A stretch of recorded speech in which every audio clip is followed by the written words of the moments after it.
Previously on This Is Our Music. Fame? Nah. Us little birds in the band. Pushing things forward. It's just a great way to spend your life. Good evening and welcome to This Is Our Music, and with a bit of luck it might also be your music by the end of the evening. Today we're going to the Windy City, sometimes also called the Pride of the Rust Belt, Chicago. So how come we're heading for Chicago? Yes, why? I guess the reason is that within the context of This Is Our Music and the kind of music we're interested in, it's because Chicago is the home of everything that begins with the word post, and in particular post-rock. And I guess post-rock has been around for a while, so today we can almost talk about a scene that is about post-rock.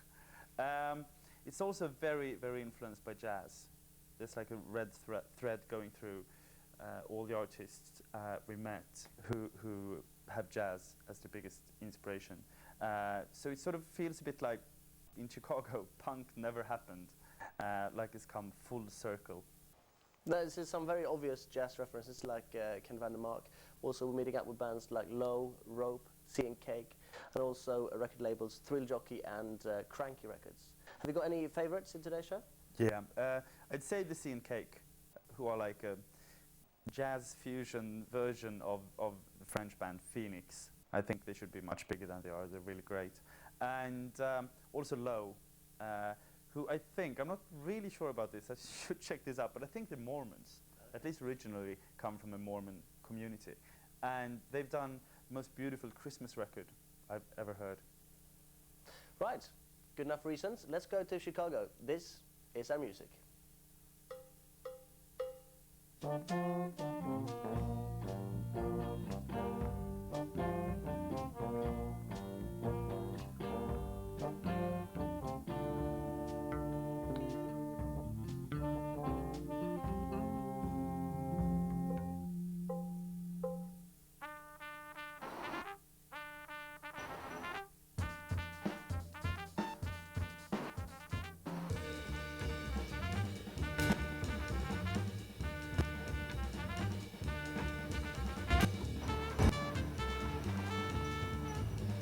It's a very affordable city.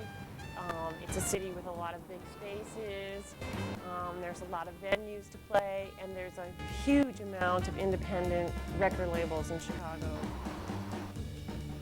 Well, for me, the scene in Chicago over the last decade has kind of evolved. And there was a lot of things that started in the early 90s with the rock scene and the improvised music scene that were kind of like a flashpoint of a lot of people collaborating, checking each other out. Seeing what kinds of music that people were working on. I think what's amazing about Chicago is the diversity is just so huge. You can go to a record store, you can get a record from records from pretty much all over the world. You can get, you know, some really rare records from Brazil, from Poland. I used to live here, and it was horrible. It was horrible.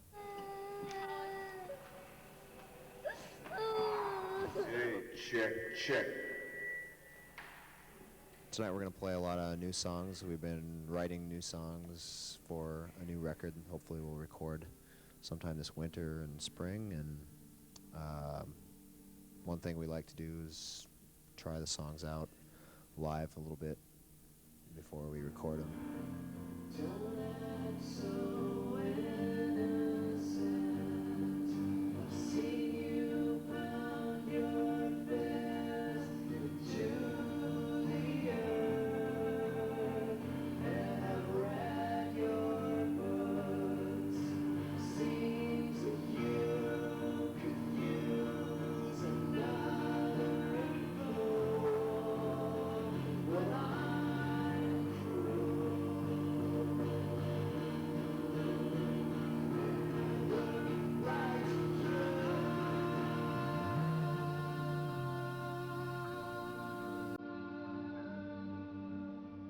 So I think somebody came up with a catchphrase a while ago that was Joy Division meets Simon and Garfunkel.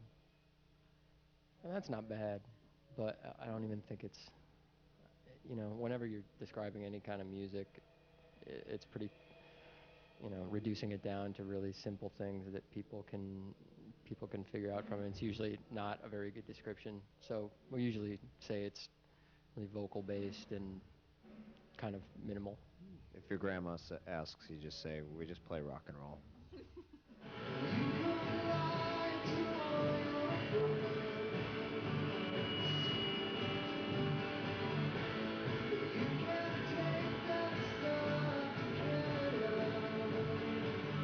Please send us suggestions for baby names and stuff to...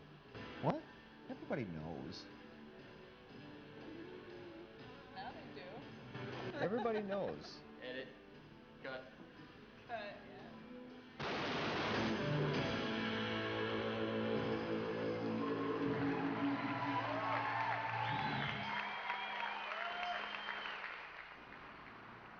We were working at a record distributor here in Chicago that's now out of business. We had talked about starting a record label in a sort of a sit-around lunch time, talk about the way you'd like to do things. And one day, Joel motioned me into his office, and he had a new 7-inch there by a group called Labradford. And that's where it got started.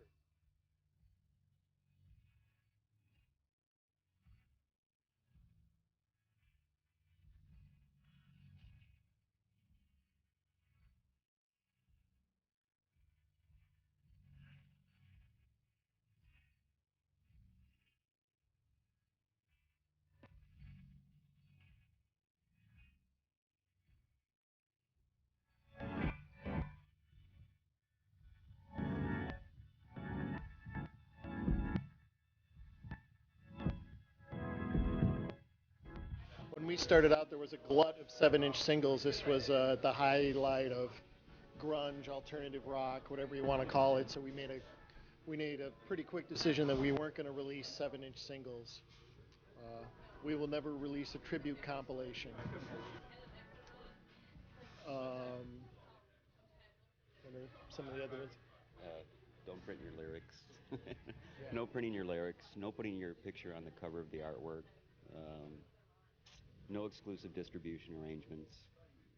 All these things are negatives in our book. You know. Kranky's really great. I mean, we really loved the label even before we had met them or were on the label or anything like that. We just thought they were doing a really good job with what the bands that they had, and it completely made sense to us. We didn't have to think about it twice. So. We've been very fortunate in that most of the artists we work with contribute their own artwork, and they've all been very, very good at carefully considering what they're doing and putting together some really distinctive stuff. And if you're going to make a living having a business selling physical objects, which is what we do, then you should have the physical objects as attractive and unique as possible.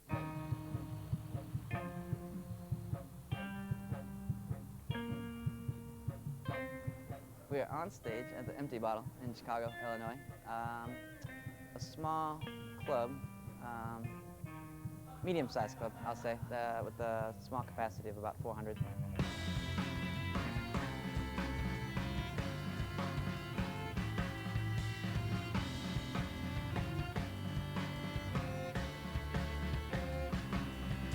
And we have a loyal following, both locally, nationally, and internationally, of people that know of the Empty Bottle.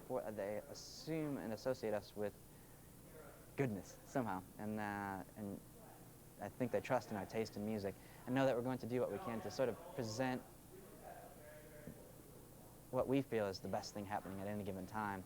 And in doing that, over the course of 11 years, you develop a reputation for it, and I think you gain the confidence of the people. And they might get hip-hop, they might get electronic music, they might get rock, they have no idea, but they still trust in us that whatever the genre is, they're going to like what they hear because it's the best available thing at that moment.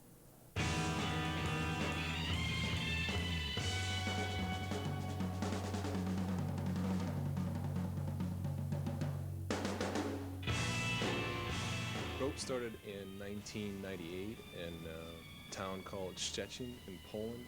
We sort of decided that our future in Poland as musicians was not very promising. So we were just kind of trying to pick the place that we wanted to go, and you know, obviously Chicago was like the first place that we thought about.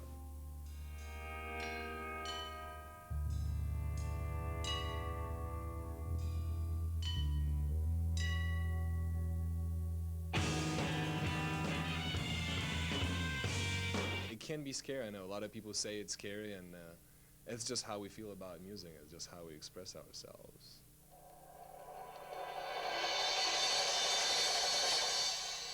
Not necessarily an anger, but just a little fear. I mean, you know, powerful drums. Mixed with beauty.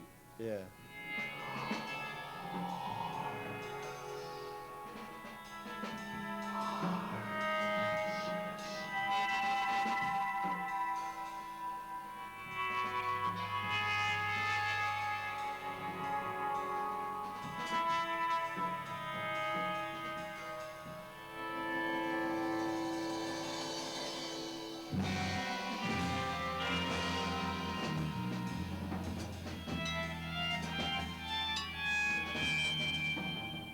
We're on stage. We don't like necessarily carry this big grudge or anything, but we just carry this happy thing while we're playing. It's really just kind of an avalanche of emotions, you know, on stage. It's definitely a good feeling, you know, even though maybe the message is not necessarily happy, not necessarily pleasant, you know, it comes from our hearts. It's sort of like a real enjoyment.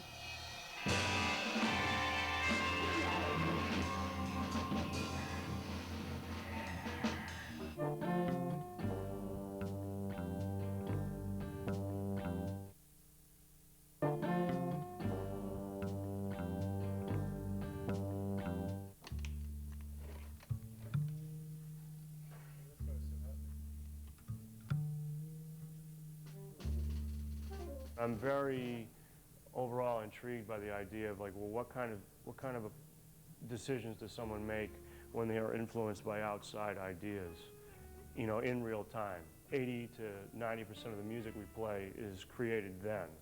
You know, the materials that are predetermined are almost sketches of ideas that we can use or not use depending on how we want to approach it. Because to me, the whole idea of improvisation is it can be anything from night to night, and that's exciting to me.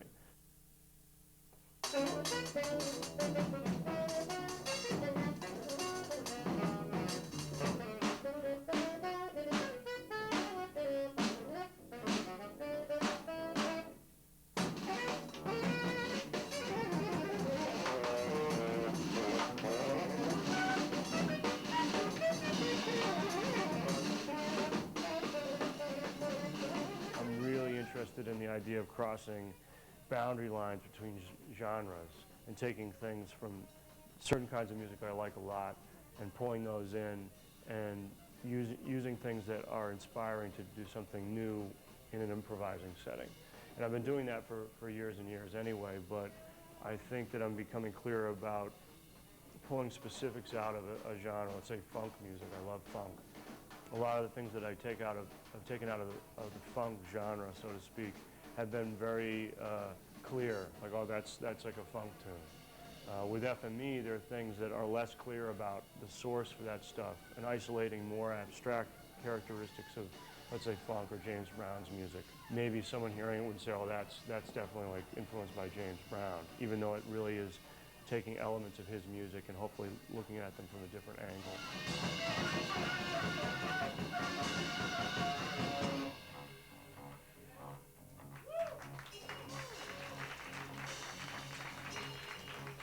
It's kind of an ideal situation where you have a strong community that's developing its own personal ideas and individual perspectives within that, and then it's very open to listening and hearing and seeing what some other people are doing and maybe incorporating that stuff, maybe not.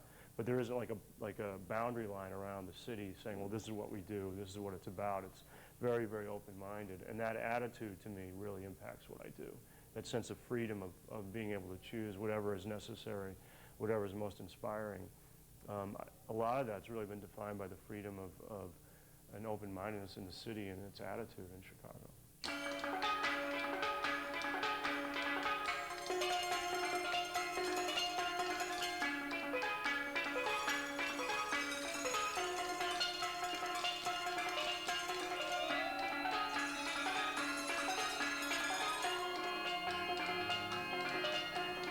Jockey has been going for about 11 years.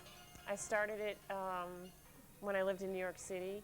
The idea behind the label was I had worked at some large corporate labels, and I really didn't like the artist-to-label dynamic where the artist was working for the label.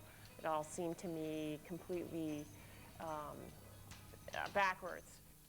It's a 50% artist share. Artists have complete control over all the art, what they put on the record, if they tour. And we work with them as individuals and work for them around what they want to do. We're a small company and we're really flexible, but that allows for people to do much more experimental music, and still they make some money, and we're able to work with them because you work with who they are as people and musicians and with the music, instead of trying to take them and fit them into some kind of record company mold. Richard saw his mother. She wasn't really there. No, no, it was really much too high to survive. Well, he tried his suicide on the balcony, and he said,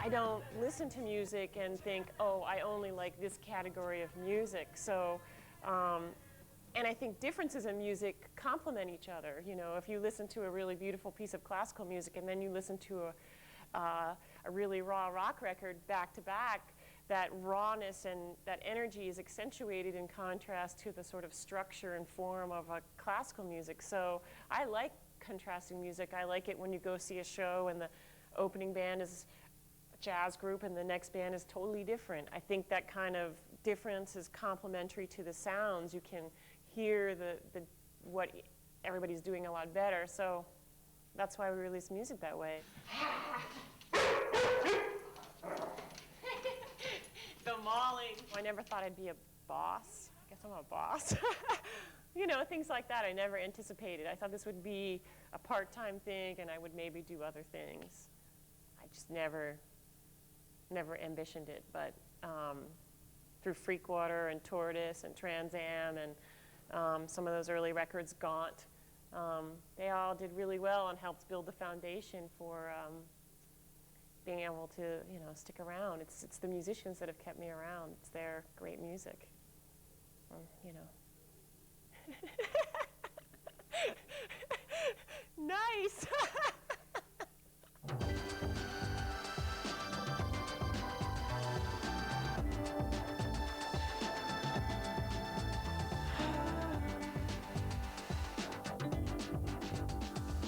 Seeing Cake, luckily enough, hooked up with Bettina and Thrill Jockey, and yeah, I can definitely say, like, if we went with some other label, you know, like a major label or something, that we would be not have been making records for 10 years or whatever, so I think or 9 or however long it's been.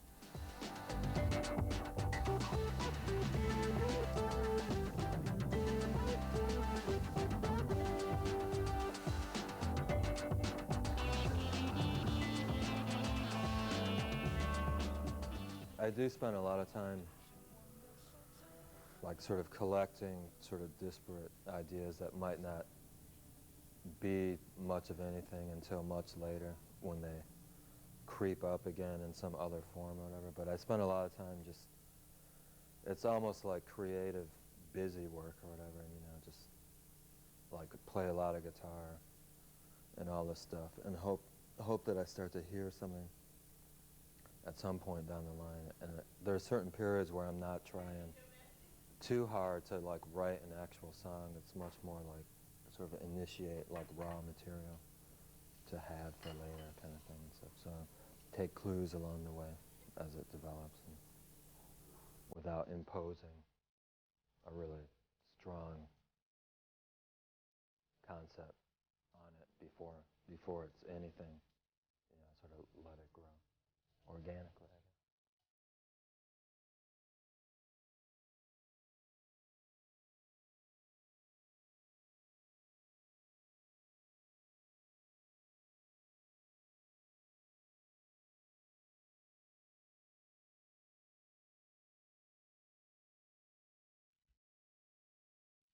As far as Chicago goes, I definitely think it's one of the best places in the country in terms of inclusiveness and cross-pollination. There's issues, there's situations here that just facilitate it, for one. It might be a rock musician that sees a jazz show, and for some reason people here take that initiative and they introduce themselves, they talk, there's a dialogue that ends up leading to projects. And there's so many things that I've seen that's taken place just since I've been here, where I've seen an artist in the audience see a show, and later I see them talking, and I see them talking about music, and I see them start to develop a relationship, and then a year later you see a record, and it's just that sort of magic, and that happens everywhere, and I'm sure of that. But for Chicago, that's just a Tuesday for us. I mean, that's just what happens here. The music scene there isn't really about boundary lines and categories. It's a lot more fluid than that, and that's really been one of the main reasons why I've stayed there. And the opportunities to play a lot and work with lots of different kind of people. The community tends to be very supportive of people who are creative, and you can't ask for a better situation than that. And I think New York and LA also, because there's so much more big industry in those cities, attract more people that are interested in fame, you know, and Chicago is more woodchedders, more, there isn't that here. It's all smaller labels, so I think people that stay here have a different kind of focus. Perhaps. I'm not generalizing, you know, of course. There are exceptions to every rule. After all, like that horrible band Enough's Enough came from Chicago, so, you know, it's not all good.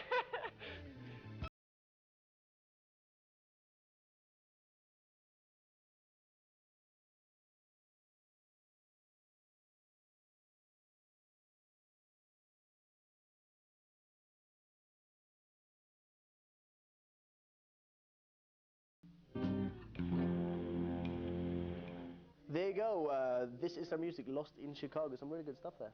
I'm not sure, however, about Polish pots and pans, rope. They're not really my cup of tea, but there you go. But that probably means if you know, if you hate them so much, someone else would surely love them. Yeah, you're probably right. If you want more information about the labels or the artists featured in This Is Our Music, thisisourmusic.tv. It's a website that will do you much good. Now, next week we're going to the great big city in the west, the gay capital of the world. They got all the trams, they got the Alcatraz, Gothenburg. And also we're going to the city of 1,000 lakes, Oslo. Of course, that's all next week, so we'll see you then.